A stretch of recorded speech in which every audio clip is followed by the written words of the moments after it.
Hey, welcome to EPN. My name is Victor Lucas, and we bring you the latest in everything cool every single day from my basement. I hope everybody is faring well with the self-isolations and quarantines going on all over the place. This rundown is going out to all of the parents out there who are staying home during spring break with their kids and finding innovative ways to keep them entertained and keep them stimulated and having lots of fun as families together. It's not always easy, but this is going to be a story to tell for years and years and years. So the most important thing is have fun and be safe and really kind of try to appreciate everything that you have in your life, okay? Times are tough right now, but they will get better. And we've got some news that might help with some of that. Let's get started with your rundown. Looks like we might be getting the first official news about Grand Theft Auto 6 in the coming days. Earlier this week, the unused web domain GTA6.com was updated for the first time in years, indicating that some kind of announcement might be coming. The URL is owned by Rockstar Games' parent company, Take-Two Interactive, and that's not the only domain they've been updating. They've also recently updated GTA Vice City Online.com and GTA-Miami.com, two sites they registered a few years ago, which would be in keeping with the rumors that GTA 6 will take place in Vice City, the same location from the 2002 game. Keep in mind that no official announcements have been made, but a new Grand Theft Auto game would certainly help kick off the next-gen consoles in style. Why'd you get in this business, you prick? Man, who wouldn't be psyched about a new Grand Theft Auto game? This is great news. Great rumors, great speculation is really what it is. But we know they're working on it. We know that almost immediately as Red Dead Redemption 2 was sort of winding down, a new team was put on to building up Grand Theft Auto 6 with massive expectations and massive hype. And of course, Rockstar had to weather some storms about people getting overworked and abused through the development of Red Dead Redemption 2. There's been a lot of corporate shakeups as well within Rockstar. So presumably this is, a new, more focused, more experienced, more wizened group of people that are building something extraordinary, because that's the only sort of speed that Rockstar operates at, and Grand Theft Auto 6 should be mind-blowing. If you think about what they did with Grand Theft Auto 5, which, from my perspective, Grand Theft Auto 5 is a better game than Red Dead Redemption 2. Grand Theft Auto 5 launched on PS3 and 360, and it was incredible then. And it just got more and more and more incredible, and people are still playing it with the online sort of functionality to this day. So very, very excited to see where they take us to with Grand Theft Auto 6. I do hope, though, and this is just me, putting some hope out there, that we get a perspective in this game that lets you not be such a scumbag. I know it's fun to be, the dark Machiavellian with some of the stuff that you can get away with in Grand Theft Auto 5, but it would be kind of cool if they shook it up a bit and let us play from, a virtuous police officer's perspective and found an interesting way to make the gameplay in that direction dynamic and as enjoyable as it is being a scumbag. Half-Life Alyx is ushering in a new generation of VR gaming, and now the next-gen VR headsets are on the way. Half-Life developer Valve has announced that they're joining forces with Microsoft and HP to develop an all-new virtual reality headset. Details are scarce for now, but they claim the headset will deliver a more immersive, comfortable, and compatible VR experience than ever before, and set a new standard for the industry. That's a high bar to meet, because Valve recently released their high-end Index headset, and before that collaborated with HTC on the Vive. As for Microsoft, they've already had a hand in loads of VR and AR devices through their Windows mixed reality platform. No word yet on when this new headset might arrive. In the meantime, Half-Life Alyx is out now. Sounds good. It sure is out now. I was playing it last night, and it's mind-blowing, completely immersive, which is what VR is supposed to be. But I don't know, man, the quality of the visual experience is something to behold in this new game. The storytelling and the voice acting and the music and atmosphere, incredible. I was really, really blown away so far. I'll have a full review of Alyx once I've really sunk my teeth into it, so stay tuned for that. Okay, thanks. I honestly believe that the best way to get VR into people's hands is to go wireless and to not have it connected to anything, to make it as easy as slipping it on your head, or hopefully one day just putting on the glasses and not have it be connected to anything, or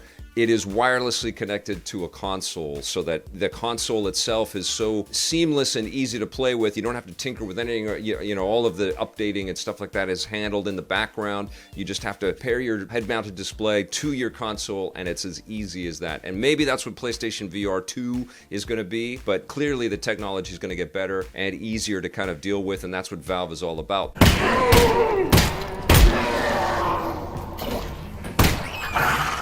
Blade Runner 2049 failed at the box office. I told you to go out and see it, but that doesn't mean that the whole franchise has been retired. A new enhanced edition of the 1997 Blade Runner video game is on the way. The port is being handled by Night Dive Studios, the same team behind the enhanced editions of System Shock, Doom 64, and Turok. So like those ports, don't be surprised if the new Blade Runner has better controls, autosaves, and higher frame rates. What a coincidence. The original was a point-and-click adventure game created by the now-defunct Westwood Studios and told a new story within the same universe as the film. The new enhanced edition will land on the PS4, PC, and Switch later this year, and I remember going to visit Westwood Studios to talk about the development of Blade Runner back in the day. Fully animated, 15 frames a second, high-resolution color and graphics, 640 by 480, and these sets are moving, they're alive. It was a very cool game. I wasn't the biggest PC gamer at that time, but I certainly appreciated the artistry and the desire to deliver something as, you know, cerebral and cyberkinetic and psychedelic as Blade Runner was, as trippy as it was,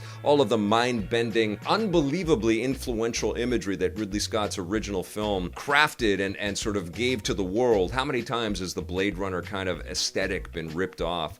The game at least got to work with the stakeholders that, you know, envisioned a lot of that imagery that has sort of permeated so much of popular science fiction culture out there. I am very excited to play this new enhanced edition. And you know what's funny is I actually sold my physical copy of Blade Runner, the PC game, because I don't have any PCs that have CDs anymore, CD-ROM capabilities, and it's such a pain to try to configure all of that stuff. But I sold my physical copy of Blade Runner to somebody that was desperately looking to pick that up for part of their collection. I'm happy I was able to give it to them. But now I'm equally happy that I'm going to be able to download this soon and check it out again. You really know how to make a girl feel wanted.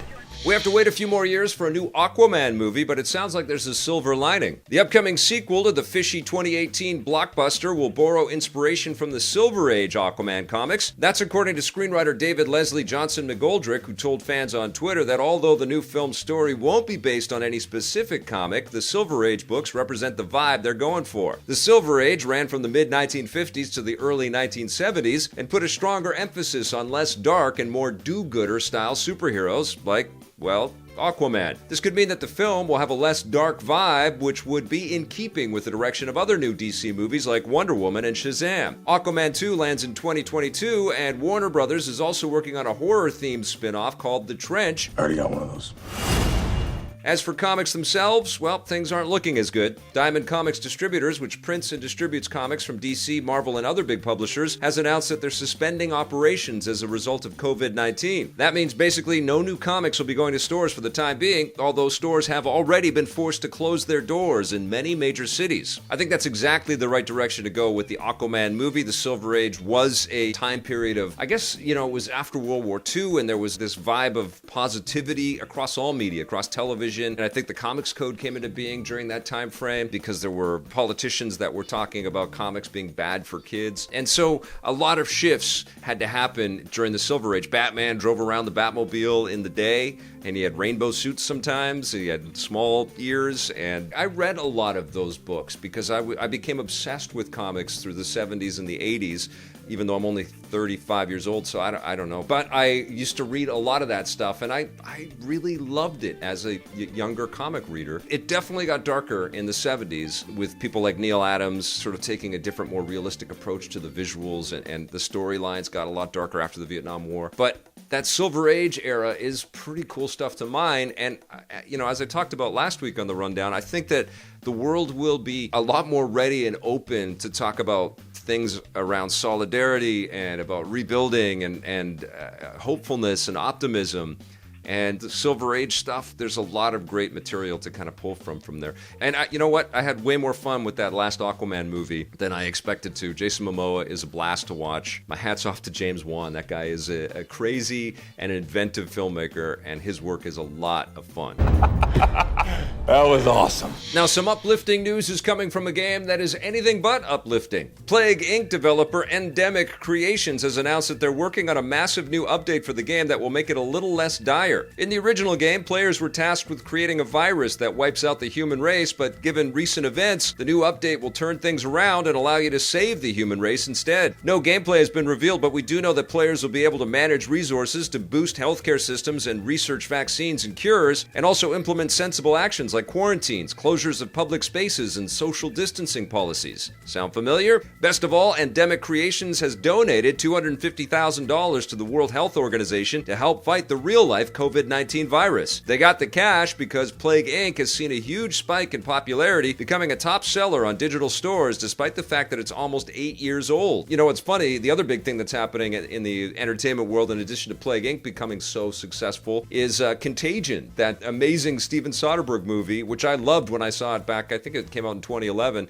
So freaky, so creepy, made me wash my hands like crazy for months afterward. Back then, that movie is a blockbuster again. Everybody's watching that thing, you know, I guess to kind of see the worst case scenario with COVID-19. Yeah, it's on everybody's mind. Absolutely. And I think that it's amazing that Endemic said, okay, well, we're benefiting, so let us come up with something original for players to enjoy with the game that's already doing quite well, and also we'll share some of the money that we've been making to help people too. I think that's awesome. All right, that's going to do it for our rundown today. Thank you so much for watching. We'll be back again tomorrow with a brand new episode for you. And in the meantime, please check out some of the other content that we've been making. And if you dig our channel, don't forget to hit that subscribe button. If you like this video, hit that like button. We'll see you tomorrow. And until then, play forever.